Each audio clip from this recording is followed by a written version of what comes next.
agradeceros, digamos, el tiempo que digamos, es una cosas escasas que vamos teniendo todos, cada vez menos, para venir aquí a escuchar un poco lo que os vamos a contar. Agradecer a los dos cracks que han accedido a la invitación, porque estábamos comentando antes que les he soltado el atraco en menos de una semana. El jueves pasado estaban en Valencia contando cosas y hoy miércoles están aquí en Madrid contando jueves contando otra, ya no sé ni ya no sé estoy. Exacto. Y nada, bueno, la razón de estar hoy todos aquí pues es el Tazamekun y consecuentemente, digamos, el curso que tienen. Pues bueno, ahí lo tenéis, lo del o no, ese lo he puesto yo en plan de broma, porque teníamos un precio promocional hasta el 31 de enero, entonces pues dijimos, pues bueno, la gente se acerca al evento, pues si siguen interesados, pues se lo planteamos y ya está.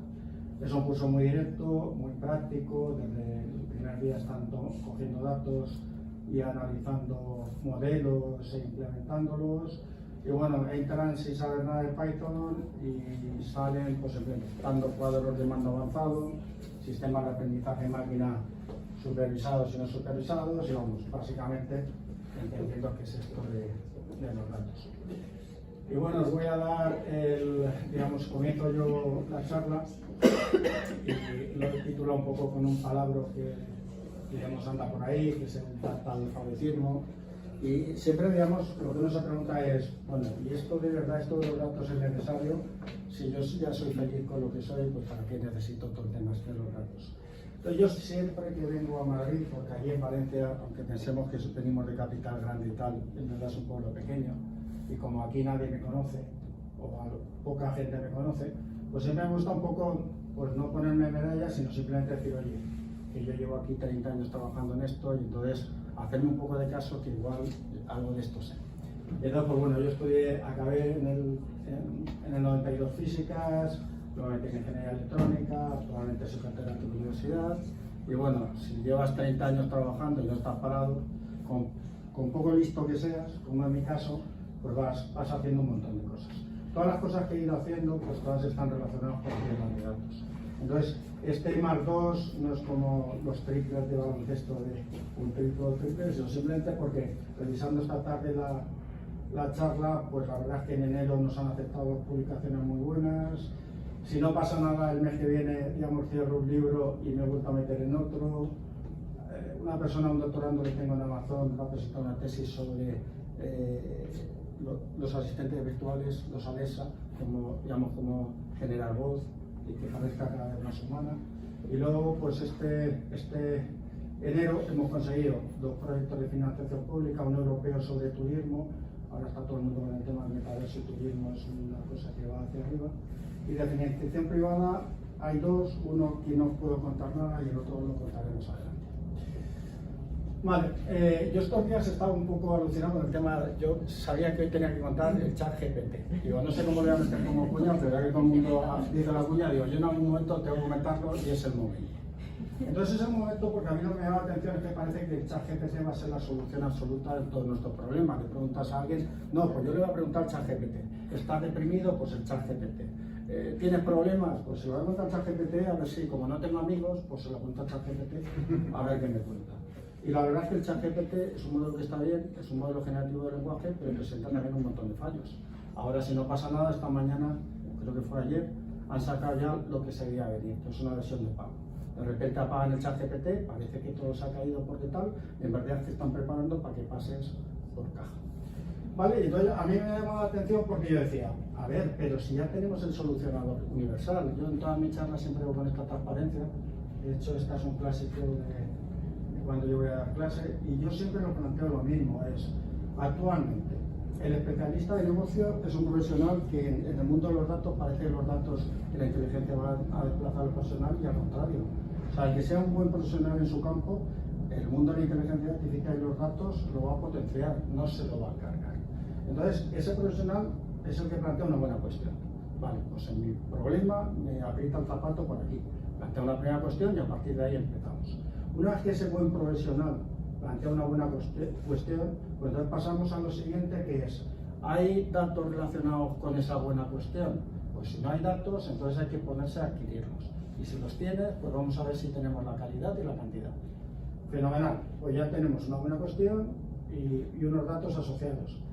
El siguiente paso de la ensalada, que justamente lo que Datamecum plantea y el pico, digamos, de ofertas de empleo que hay es, vamos a analizarlas, ¿vale? Esto, por ejemplo, si lo ponemos, porque eso a nivel de receta de cocina parece que es muy sencillo, pero vámonos a casos prácticos. El primer caso práctico es fuga de clientes en una empresa de telecomunicaciones. Pongámonos, por ejemplo, una empresa que tiene 20.000 usuarios. Tiene 20.000 usuarios y tengo a 2 personas que están llamando por teléfono para renovar ofertas. ¿En qué orden llaman esas personas? ¿Por orden alfabético? ¿Al azar? ¿Cómo llaman esas personas a esos 20.000 usuarios? Ellos saben que pueden llamar al mes a 1.000 personas. ¿Cómo seleccionan esas 1.000 personas? ¿Al azar? ¿Se hacen estudios? Pues básicamente, si tú tienes datos de tus usuarios, tú puedes hacer un modelo de predicción de fuga, que eso a un buen analista de datos y con unos buenos datos le cuesta una semana, no más. Y cuando digo un buen analista de datos, es alguien que se haya manejado medianamente poco con los datos. De hecho, uno de los ejemplos que damos en el curso es método de predicción de fuga. Una vez que has hecho ese modelo de predicción de fuga, te va a dar 2 cosas muy buenas. La primera es, te va a dar un modelo de predicción, te va a hacer un ranking sobre los 20.000 usuarios de tu empresa y te va a decir cuáles son los que tienen más probabilidad de fuga. Y entonces rápidamente llamas a los 1.000 primeros y ya está.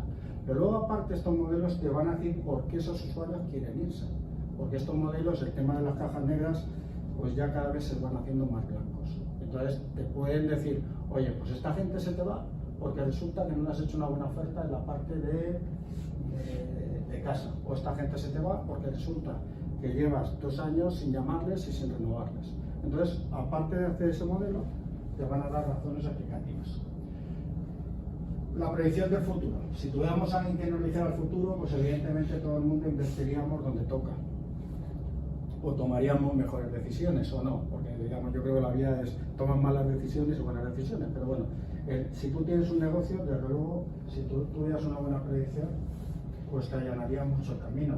Para hacer un modelo predictivo bueno no necesitas millones y millones y millones de datos.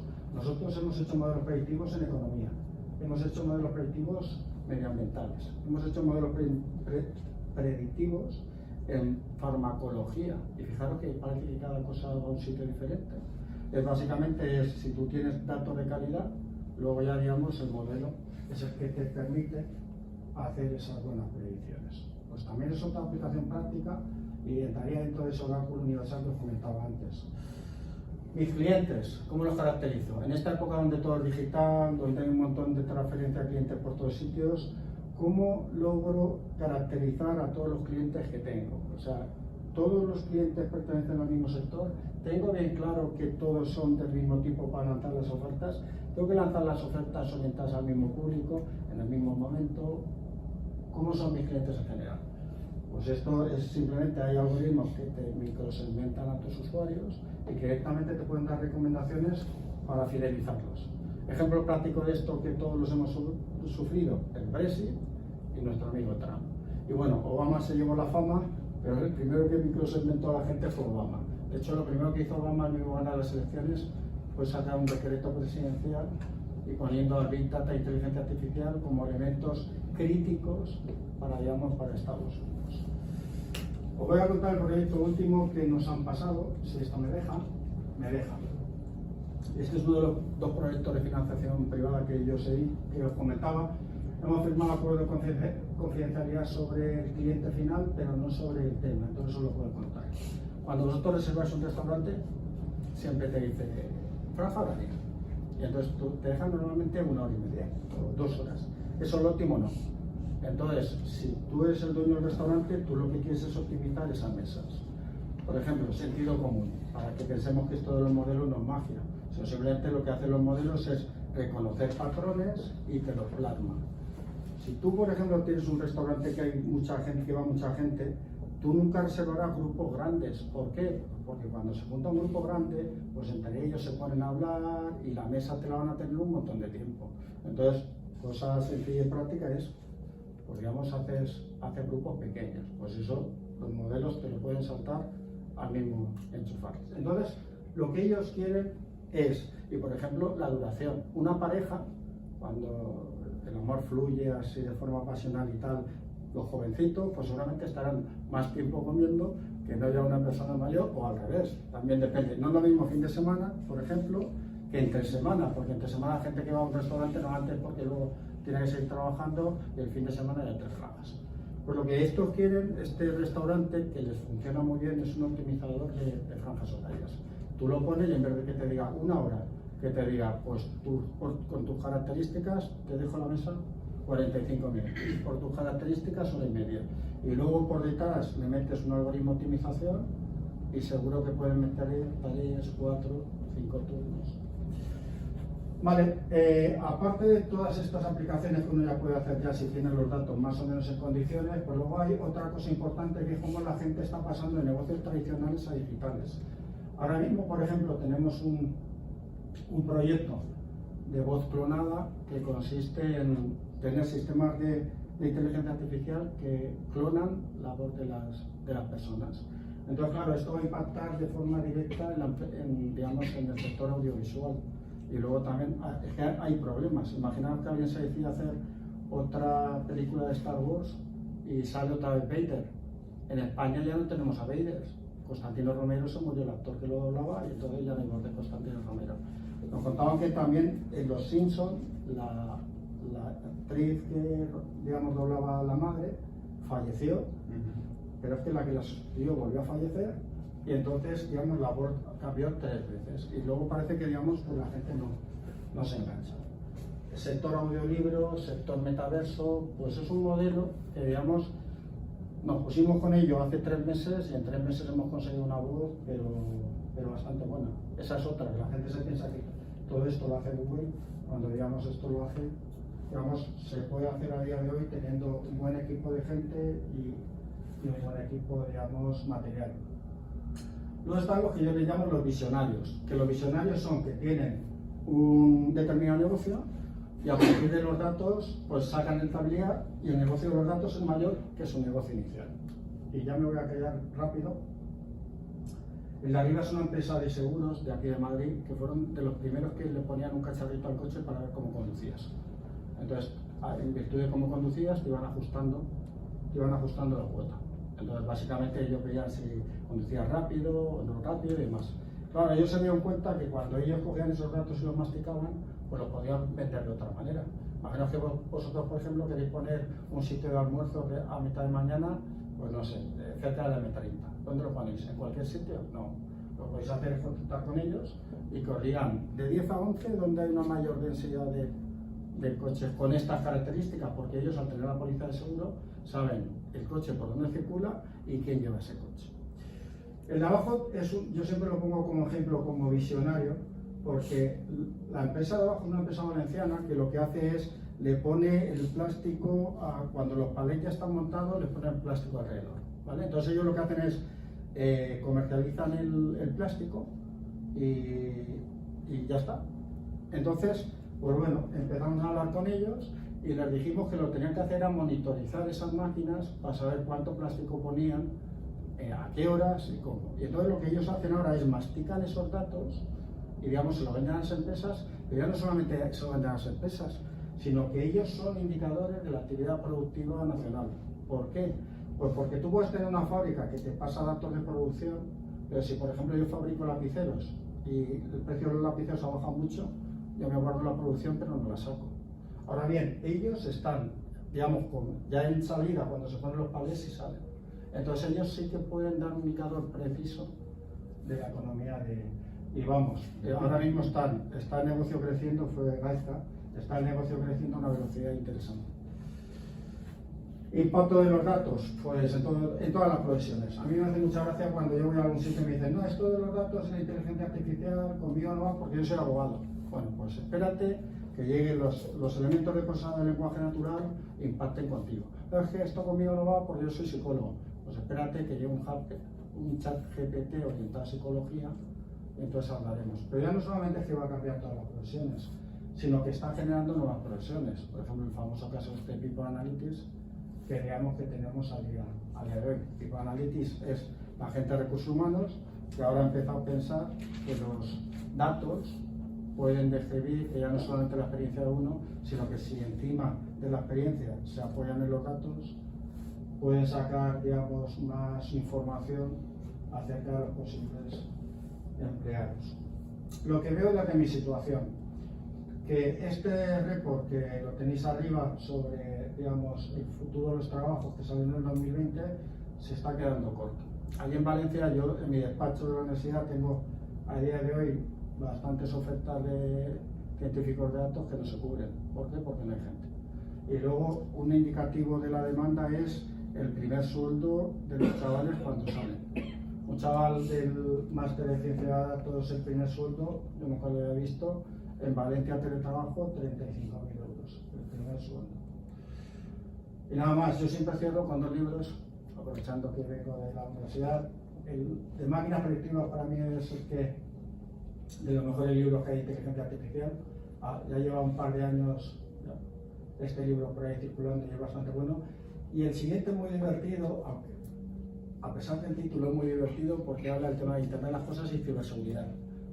Y aprovecho justamente porque como habla de ciberseguridad, pues el siguiente que os voy a comentar es el Juan Carlos, ¿vale? Así que nada, gracias por escucharme. Como me das la palabra, matamos a todos ciberseguridad, y yo venía diciendo, toma. Pero bueno, pues hay que meter ChatGPT también, pues ChatGPT, cómo podemos crear la necesidad de la ciberseguridad sin asustar a todos los asistentes, como ha hecho Emilio diciendo que va a matar a todo el mundo. Bueno, pues me contestó esto. Es mentira, me preguntó a ChatGPT. Hace un mes y medio salió una noticia de que un hospital en Canadá sufre un ataque, se le cifran todos los documentos, paralizan todas las bases de datos y los tratamientos pues dejan de seguir dándose, se pierden expedientes, etcétera, etcétera. Entonces, bueno, esto es una noticia porque me ha parecido curiosa. Lo primero, porque los creadores de este malware ven lo que ha pasado, hay una revuelta social bastante grande y dicen, oye, pues es que no hemos sido nosotros, es uno de nuestros afiliados que ha utilizado nuestras herramientas para cifrarlo. Como no nos gusta lo que se ha hecho y han saltado el código ético, ¿qué hacemos? Os vamos a dar pues el software de descifrado. Bueno, los malos tienen ética. Gracias a Dios. Bueno, algunos. Veremos que algunos más, pero bueno, lo que me interesa de esta noticia no es solo eso, que tengan ética o no, sino que ya vemos cómo hay un proveedor de servicios de hacking como servicio. Ahora, hoy, esta tarde, ayer, leía una noticia que era de negación de servicio como servicio, es decir, una cosa, si no me equivoco, o sea, esto no es tipo punible, ¿correcto? O sea, si se hace un ataque y luego lo informas, ¿correcto? Cuando eres el atacado, si legalmente tienes que informar que has sido atacado. No, el hacker, o sea, que no es punible si luego informa pues la persona o la empresa que fue atacada, ¿correcto? ¿Cómo punible? Punible. Punible. Sí. Porque no es punible. Si has hecho un ataque... No, tenía esa duda. Sí, es punible. Sí. Has entrado dentro de un sistema en el que tienen que tener... A ver, siempre que entras en un sistema dice esto legalmente no puedes acceder, etcétera, etcétera. Además, has utilizado un software que has cifrado datos, no solo eso, sino que has atacado un hospital. O sea, muchísimo más, o sea, que sí es punible. Otra cosa es que el ataque... Esto me va a matar Emilio porque esto sería de nuevo si preguntas que lo estés haciendo en un país, las máquinas estén en otro país y estás atacando a un tercer país. O sea, Yemen ataca desde los servidores de Rusia y ataca a España. Entonces persigue al delincuente por todos esos países. Ahí es donde tienes los problemas. Pero bueno, indistintamente, luego si quieres hablar de lo que puede ser legal, punible, lo que fuera, aquí la idea es esa, ha sido atacado, hay un afiliado que ha contratado un servicio, hacking como servicio, y pues ha utilizado cualquier persona en ese mundillo sin tener conocimientos de ataques, de hacking, le puede contratar y hacer un ataque. ¿Eso qué significa? Bueno, pues que ahora en este mundo que está tan expuesto y la política que tenemos o la política que se está creando en proveedores, arquitectos y la ciudadanía es cero trust, es decir, no confío en nada, necesitamos cada vez más lo que es analizar los datos. Y para eso lo que hacemos es coger los datos de todos nuestros sistemas. A nivel empresarial se utiliza una herramienta que es SIEM, un manager, un gestor de eventos de seguridad para aglutinar esos servicios. Da distintas funcionalidades, pero la que más nos interesa a nosotros es tener todos esos eventos que podamos correlar, que es información, y podamos generar algunos casos de uso, por ejemplo, el número de login que hace un usuario y desde dónde lo hace. ¿Por qué? Porque si está haciendo 100 intentos de logarse en un servidor al minuto, eso no es una persona, es una máquina. Entonces ya podemos generar un caso de uso y decir, oye, esto es un ataque, y entonces podemos intentar remediarlo y pararlo. Pero no solo tenemos que utilizar la información que nos dan nuestros equipos, nuestros servidores, logs, eventos, etcétera, etcétera, sino que tenemos bases de datos que nos pueden dar los proveedores. En este caso son dos de uso público de la comunidad. ¿Por qué? Porque la unión hace la fuerza. Lo que hacemos es la comunidad compartir toda la información. Lo de abajo es MIS, que lo que nos comparte son indicadores de compromiso. Son aquellas IPs en las que sabemos que han realizado un ataque, entonces ya son maliciosas, podemos catalogarlas y detectarlas dentro de nuestro elemento de seguridad. Pueden ser hashes, aquellos ficheros que son maliciosos y tienen un virus, pues ya se identifican y nos lo comparten. Pueden ser URLs, dominios, pues cuando intentan haceros phishing. La de arriba es la matriz Mitre, que son técnicas, tácticas, procedimientos y conocimiento. ¿Para qué se utiliza? Bueno, la táctica que hace el atacante es, quiero ejecutar comandos dentro de un servidor. ¿Cuál es el procedimiento? La técnica, la táctica es el ataque. La técnica, pues, es utilizar, por ejemplo, el scheduler de un Windows. ¿Por qué? Porque tiene unos privilegios superiores. Si puedo acceder al scheduler y meterle un ejecutable, una tarea, la va a ejecutar con privilegios. Y luego lo último son los procedimientos, que son aquellos procedimientos que siguen los malos para poder ejecutar al scheduler y a su vez ejecutar comandos como privilegio. Todo eso deja esos procedimientos, dejan semillas o dejan identificación de que se han ejecutado unos comandos, unas acciones. Eso es lo que utilizamos en los casos de uso y en la correlación de los eventos. Pero todo esto lo que os he contado es muy determinista, es decir, hemos hecho correlación de datos. En ningún momento estamos utilizando machine learning o inteligencia artificial.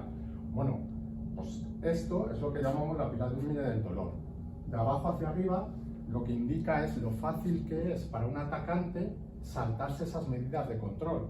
Por ejemplo, una IP o un hash es muy sencillo. Estoy atacando una IP, me la controla, me cambio de IP. Es el hash de un fichero, hago una pequeña modificación en el fichero, sin modificar lo que es el exploit, y lo cargo, ya he saltado el hash. Y arriba de todo tenemos los TTPs, que es lo que os decía de la matriz Mitre, técnicas, tácticas y procedimientos, que es más complicado de saltarse. ¿Por qué? Porque les generaría tener que tener nuevo software, estudiar bastante de cómo pueden hacer el ataque, etcétera, etcétera. Pero todo esto no nos habla de qué, de aquello que no conocemos. Hemos dicho que estamos haciendo casos de uso en base de nuestro conocimiento y en una base determinística. Entonces, lo que vamos a utilizar, lo que es la inteligencia artificial, es para esos exploits de día cero que nadie ha hecho nunca, que no conocemos, vamos a intentar detectarlos. Y eso es la joya de la corona, tanto para ellos como para las personas que están defendiendo. El atacante, cuando tiene un día cero, el precio es impresionante. ¿Para qué también lo podemos utilizar? Bueno, porque normalmente cuando hacemos estos análisis o estos casos de uso, utilizamos el lenguaje humano. Todos esos logs los estamos traduciendo a un lenguaje humano y estamos utilizando los datos que tiene para crear los casos de uso. Pero hay situaciones en las que no lo podemos hacer. Si estamos cogiendo la información que va por la red, que vuela por el Lightning, el Wi-Fi o por el cable, esa información suele ir cifrada. ¿Cómo la vamos a traducir si va cifrada? No podemos. Entonces podemos utilizar técnicas de inteligencia artificial para que esos paquetes que van cifrados los analice y pueda detectar patrones de un ataque contra un sistema nuestro. También, ¿qué podemos hacer? Pues, por ejemplo, un fichero de malware lo analizamos pues, mirando la estructura de los ficheros. Pues, bueno, pues aquí tiene las cabeceras, aquí tiene dónde se ejecuta el código, etcétera, etcétera. Bueno, pues hay técnicas que podemos traducir ese fichero en una imagen y ejecutar redes neuronales o algoritmos de análisis más complejos que van a quitar ese sesgo que puede tener el analista al ir a mirar cada una de las estructuras. Pero necesitas una potencia de cálculo interesante para poder analizar todo ese tiempo casi real. Necesitas... Bueno, ten en cuenta que esto no es un vídeo. O sea, no tienes tantos ficheros volando por la red como a lo mejor podría ser una imagen. Las comunicaciones, los paquetes de comunicaciones, sí, los paquetes de comunicaciones. Sí, eso, exacto. Pero hay herramientas que capturan optimizadas. Bueno, ¿qué podemos hacer también? Los modelos de comportamiento web, ¿vale? Que analizan, pues bueno, pues qué es lo que hacen pues, los sistemas, los usuarios y lo que podemos hacer. Es decir, oye, pues un usuario se está conectando desde un país, si al día, dentro de unas 2 horas se conecta desde otro país, oye, eso no es normal. Pero esos análisis que hacemos están sesgados. Con modelos de inteligencia artificial lo que podemos hacer es sacar otras características que un ser humano no tendría en cuenta, pero que el modelo sí que va a tomar. Por esa es la razón por la que podemos utilizar inteligencia artificial en este primer paso, que es el análisis de los logs y de los eventos. Todo esto nos va a generar alertas. Tenemos 3 casos de alerta: los casos de uso, que son los simples, que son los que definimos nosotros de una manera determinista, que conocemos. Entonces, como lo conocemos, el analista que va a coger esa alerta va a ser capaz de decir, oye, pues se ha generado esta alerta por esto que hemos dicho y voy a hacer el análisis para ver si es verdadero o es un falso positivo, y dónde tengo que hacer la mitigación para evitar que esta amenaza afecte a mis servicios. Pero luego en los modelos de inteligencia artificial tenemos modelos interpretables, como puede ser un árbol de decisión que ha generado el algoritmo automáticamente, pero que podemos seguir. Entonces eso el analista también va a poder hacer un seguimiento, dependiendo de lo grande que sea. Pero luego tenemos modelos no interpretables, y estos son los que decía Emilio, de caja blanca, caja negra, que son los más complicados, porque es el chiste de Gila, no sé si somos muy viejos, muy jóvenes, es alguien ha matado a alguien. No puedo poner a un analista a analizar a alguien ha matado a alguien. Tengo que poner ya a una persona que se llama threat hunter, a un hunter. El coste de estas personas y el tiempo de dedicación es muy grande. Entonces esos modelos son los que no empiezan a gustar. ¿Por qué? Porque al final lo que tenemos que hacer es intentar todas estas alertas que están saliendo, analizarlas de una manera automática. ¿Por qué? Porque los ataques nos los están haciendo en tiempo máquina. Si nosotros estamos defendiendo en tiempo humano, lo que estamos es en desventaja. Además, existe lo que se llama fatiga de alarmas. Si se generan muchas alarmas, el analista llega un momento en el que no presta la atención adecuada para seguir trabajando con estas alarmas. Mejoramos el rendimiento, el tiempo en mitigación, el tiempo en detección, etcétera, etcétera. Entonces todo esto es importante automatizarlo y llevarlo. Luego tiene su relación con el machine learning, ¿vale? ¿Qué es lo que hace un analista cuando llega una alarma? Pues bueno, genera un playbook, hay generado un playbook, que él sigue un procedimiento y que esto intentamos automatizarlo. Aquí podríamos intentar tener también herramientas de machine learning para optimizar estos playbooks, el flujo, las consultas que se hacen a las herramientas de inteligencia, etcétera, etcétera. Pero yo aquí ya lo que tenemos es una alerta. Ya hemos dicho que hay un elemento que nos está atacando, que hay algo grave, una amenaza.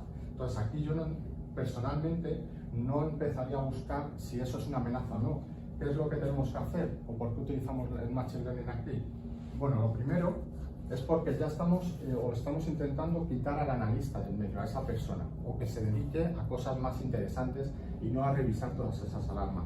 Entonces, ¿qué es lo que va a utilizar el analista? Bueno, pues estos sistemas es, bueno, cogemos un playbook, lo automatizamos, tareas muy repetitivas que podemos automatizar, pero hay algunas en las que sí tenemos que requerir a este analista. ¿Para qué? Para tomar una decisión que no puede tomar una máquina. ¿Por qué? Porque el algoritmo es muy complejo para poder implementarlo. Hay muchas condiciones, hay muchas ideas que tenemos que coger. Pues si una IP tiene un score 60 y además ha visto 100 veces, pero además me lo está reportando una persona que no es de mucha confianza, claro, hay un analista, tiene una decisión que tiene que tomar en una máquina con condiciones de if, tal, vete por una rama más complicada. Aquí hay unos modelos de inteligencia artificial, y esto pues aprovechando que estamos en estas sesiones, la idea me la dio Emilio en una charla que tuvimos de estas, es utilizar unos algoritmos de lógica difusa en los que nos va a permitir que esas decisiones o que el algoritmo nos crea reglas a través de toda la información que le estamos dando, y ya no es algo como es un falso positivo o es una amenaza o no es una amenaza, sino que te crea reglas que te permiten esa lógica que podría implementar un analista. Esto es lo que llamamos el preventive chain, que es lo que sería todo lo que seguiría un atacante cuando realiza un ataque o intenta atacar a una persona, a una institución, etcétera, etcétera. Primero hace el reconocimiento, luego hace la preparación, hace la transmisión, etcétera, etcétera. Estas herramientas SOA pueden coger todas estas alertas, meterlas y dependiendo de la lógica que tenga el analista o ese modelo de lógica difusa que nosotros empleemos, que es el que nos va a permitir detectar ya si es un falso positivo o no y remediaciones y mitigaciones, que es lo importante. Al final, cuando hablamos de caja blanca, caja negra, tener en cuenta que aquí tenemos que saber qué hacemos, porque la solución que puede dar el analista es apagar entero el sistema. Es decir, imaginaros que estáis en una telefónica, estáis en un telepizza, media hora antes del partido Real Madrid-Barcelona, llega un analista y dice, nos han hackeado, hay que apagar todos los servidores, hay que apagar todas las comunicaciones, todos los contact centers. Entonces tenemos que tener muy claro cómo lo hacemos. De ahí es un reto a la inteligencia artificial para no solo esas cajas negras, sino que tenemos que intentar que sean legibles y interpretables. Y ya por último, ya fuera de lo que sería la ciberseguridad, es todos estos modelos o todos estos trabajos que empezamos con los datos, que estos datos pueden cambiar, veis que son logs de sistemas que tenemos que gestar dentro de un sistema, una base de datos, un big data, pero estos datos se interpretan de una manera dependiendo si, por ejemplo, en los firewall hay una zona segura, que es la de Internet, hay una zona insegura, perdonad, que es la de Internet, una zona segura, que es la de dentro de nuestra casa, por así decirlo, pero si en medio metemos otro firewall y creamos una zona desmilitarizada, estamos cambiando la topología. Los logs que me estaba generando el primer firewall está cambiando porque he cambiado la topología. Entonces, cambio de estos datos tenemos que tenerlo en cuenta. Entonces, pasamos a los modelos de DevOps. En este caso, SecOps y MLOps. Es el ciclo de vida, la implementación continua y el despliegue continuo de, bueno, he generado unos algoritmos. Estos algoritmos los estoy monitorizando. En un momento dado, estos algoritmos ya no me están dando pues los resultados que yo espero, están fallando con test simulados. Entonces lo que hago es, en el ciclo de vida, ir más mis datos, ver si realmente son buenos, si ha habido cambios, volver a entrenar el modelo, etcétera, etcétera, para ponerlo en producción. Y esto de ponerlo en producción lo que requiere es que haya unos test unitarios para que cuando yo ejecute el modelo, ese modelo corra y funcione correctamente. No le meta y de repente un dato que en un momento venía como un string, ahora mismo es un entero y el modelo casque o falle. Y esto sería pues, lo último, que es la importancia de una vez que tenemos todo implementado, el ciclo de vida para poder continuarlo. Y creo que Ya ha salido. Ah, vale. Es que la otra He tocado un botón que me he salido de fastidiado.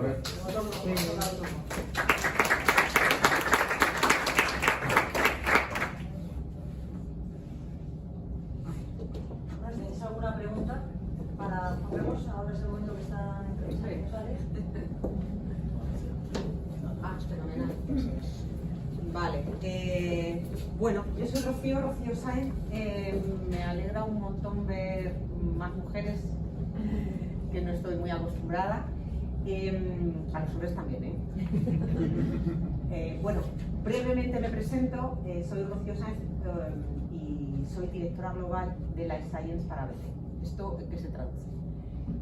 Ayudamos mediante la tecnología a las empresas farmacéuticas o las empresas que están relacionadas con el cuidado de la salud, ¿vale? A nivel global. Trabajamos con empresas como Pfizer, como Johnson, etc. Soy ingeniera, pero bueno, al final, durante los 20 años de mi carrera he hecho de todo. Pero sí que es importante, un poco acorde con lo que decía Emilio, porque en mi etapa previa llevaba una empresa de consultoría data. Y estábamos reclutando gente, pues, no todos los días, pero cada 2 o 3 días reclutábamos gente. Reclutábamos gente con distintos perfiles, con distintas edades, y nos costaba mucho reclutar. Hay una escasez de recursos tremenda, con lo cual, bueno, simplemente que lo sepáis. ¿Sabéis quién es BT? ¿No? Vale.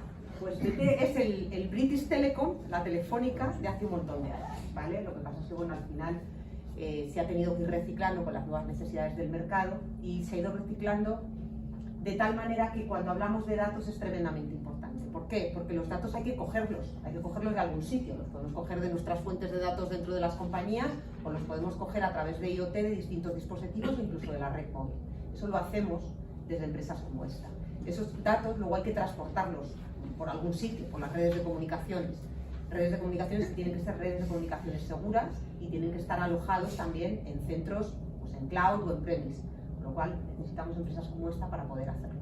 Y luego queda la siguiente etapa, y la siguiente etapa es analizar estos datos, ¿vale? Tenemos que ser capaces de coger estos datos que han sido transportados y alojados y securizados y analizarlos para darle sentido y uso a toda esa información. Pues BT hace esas cosas. BT es una empresa, para que os hagáis una idea, de en torno a 99.000, 100.000 empleados. Estamos en 180 países más o menos y a nivel de ingresos hablamos de unos 22.000 millones de euros anuales. Como voy rápido y además Emilio es el guardián del tiempo, simplemente comentaros que lo hacemos de una manera inclusiva, responsable y sostenible. Inclusiva porque consideramos que tenemos que hacer llegar la tecnología a todo el mundo. Responsable porque tenemos que hacer confiar en la tecnología, es decir, que la gente se adapte a que la tecnología les ayuda a vivir mejor y a trabajar mejor, y de una manera sostenible. ¿Vale? Afortunadamente cada vez somos más las empresas que trabajamos de una manera sostenible, con compromiso de emisiones cero para los próximos años, en nuestro caso el 2030. Hablamos de datos. A ver, BT no es especial, quiero decir, los operadores de telecomunicaciones llevamos utilizando los datos desde hace tiempo, y es que el dato tiene mucho valor. Y nosotros al final, como proveedores de servicios de internet, de televisión, de telefonía, pues bueno, afortunadamente tenemos acceso a mucha información y a muchos datos. Pero esos datos hay que saber, como decía al principio, trabajarlos y trabajarlos bien. Por tanto, es muy importante tener un buen equipo que te ayude a entender, a tratar y a explotar esos datos. En este sentido, nosotros, por poneros un ejemplo, trabajamos mucho durante el COVID con los gobiernos de los distintos países, en nuestro caso más con el gobierno del Reino Unido, porque necesitaban ver el impacto de las medidas de confinamiento en el comportamiento de la población.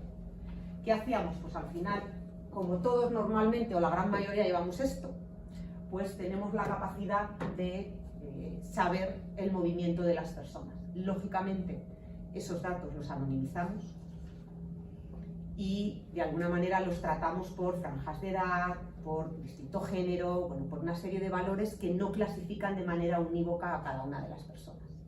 Eso fue muy útil durante el COVID y actualmente se utiliza más para departamentos de expansión, por ejemplo. Lo comentaba Emilio, yo creo antes, pues imaginaros que queremos abrir una nueva tienda de Uniqlo en Madrid o de la marca que sea, ¿no? Bueno, pues yo quiero saber cuál es el mejor lugar para abrir esa tienda. Entonces, pues si yo me dirijo a un perfil joven o a un perfil más adulto o al que sea, pues me gusta saber, o necesito saber, mejor dicho, ese perfil de personas por dónde se mueve más. E incluso, si son mujeres u hombres, o incluso qué franjas horarias si quiero lanzar una campaña. Seguimos. Perfiles, bueno, lo hemos comentado ya todos. Yo creo que hacen falta mucha cantidad de perfiles muy diferentes, pero hay un paso más allá. Y es que todos nosotros, seamos técnicos o no seamos técnicos, necesitamos entender de data. Porque al final lo que nos hemos dado cuenta es que dentro de la identificación de los casos de uso que nos son útiles dentro de las propias compañías, nos dediquemos a lo que nos dediquemos, tenemos que saber del negocio. Hay gente que tiene que saber de datos, pero necesitamos gente que sepa del negocio y en conjunto poder desarrollar esos casos de uso. ¿Cómo utilizamos los datos y la inteligencia artificial? Millones de maneras. Lo utilizamos para hacer que nuestras redes sean mucho más autónomas. Lo hacemos para mejorar la experiencia del cliente. Y cuando digo del cliente me refiero al propio empleado y a nuestros propios clientes externos, los que nos llaman para pedirnos cosas. Tenemos que atenderles de una manera mucho más personalizada, de una manera mucho más eficiente. Dedicamos el mundo del dato al tema de ciberseguridad, ya ha comentado Juan Carlos, a propensión comercial. Antes nosotros cuando teníamos que hacer una oferta, pues bueno, ¿conoces al cliente? Sí, ¿te llevas bien? Sí, pues adelante, no. Hoy en día ya no hacemos eso. Hoy en día analizamos toda la probabilidad, teniendo en cuenta incluso cuál es el mejor producto o el producto más exitoso que yo puedo presentar a un cliente, teniendo incluso en cuenta incluso lo que publica en LinkedIn. Entonces tenemos en cuenta muchos otros factores que antes no teníamos en cuenta para tomar nuestras propias decisiones. Y también pues para otros temas, pues en el mundo de la salud. Ahora os contaré un caso para las comunidades un poquito más vulnerables. Gestión de flotas.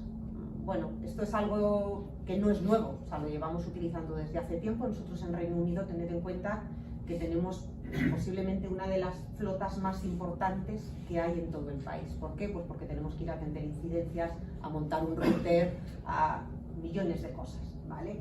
Con lo cual tenemos que hacer una gestión lo más eficiente posible de nuestras rutas.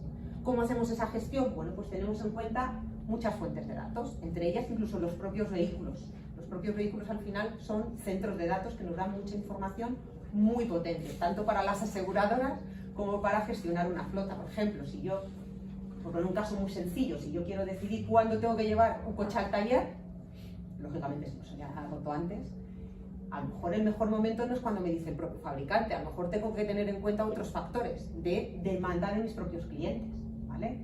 O a nivel de rutas, la planificación previa de cómo voy a organizar esas rutas con respecto a los conductores y las necesidades que tengo, e incluso el propio día, porque pueden surgir imprevistos que no tenía contemplados. Y eso se traduce al final en datos, ¿no? En beneficios. ¿En qué me ayuda? Lógicamente, al final, si hago unas rutas mucho más eficientes, gasto menos, soy más sostenible, consigo ahorros económicos, hago un mejor servicio. Antiguamente, no sé si os acordáis, que cuando venía alguien a tu casa te decía, bueno, de 9 a 2. Hoy en día eso es prácticamente, no digo intolerable, pero bueno, no te gusta, ¿no? Como cliente.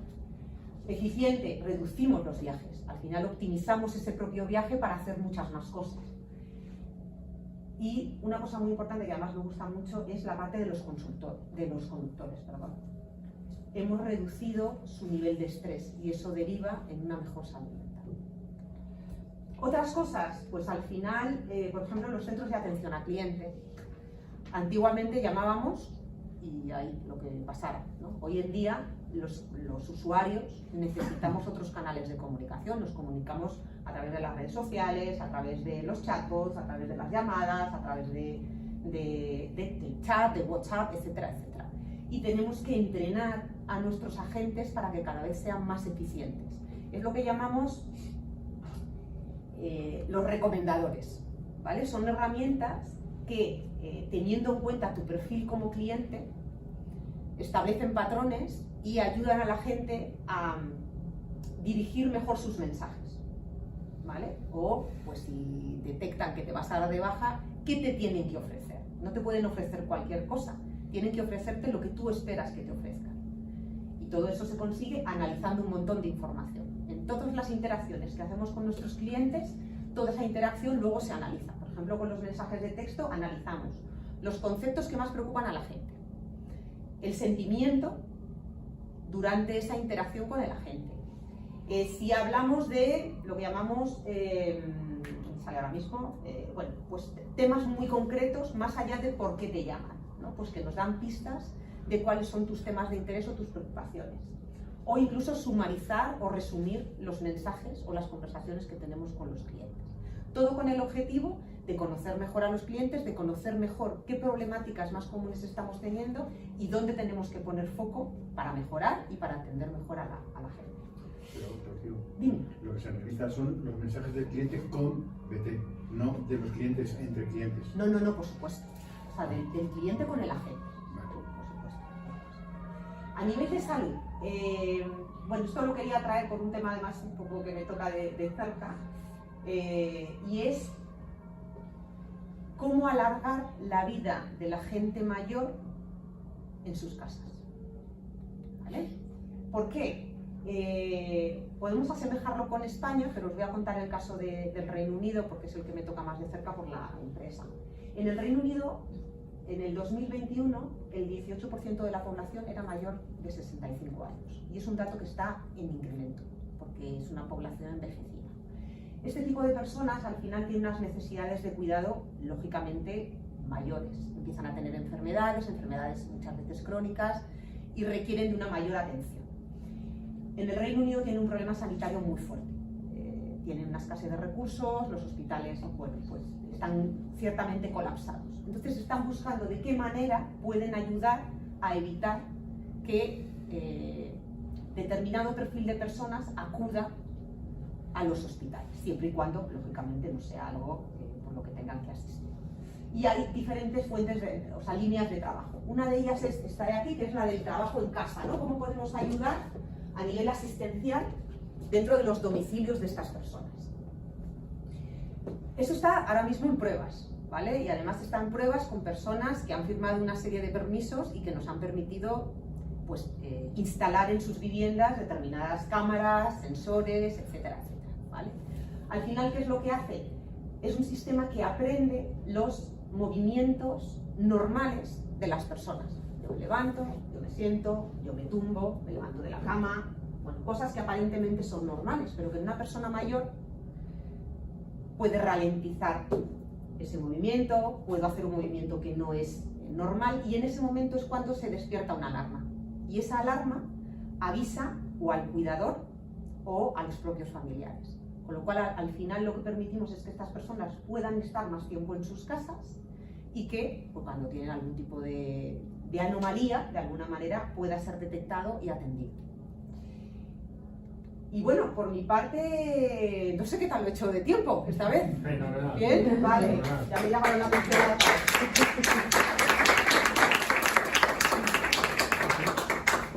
¿Tenéis alguna pregunta para Rocío, para Juan Carlos? Para mí no, lo mío era muy sencillo.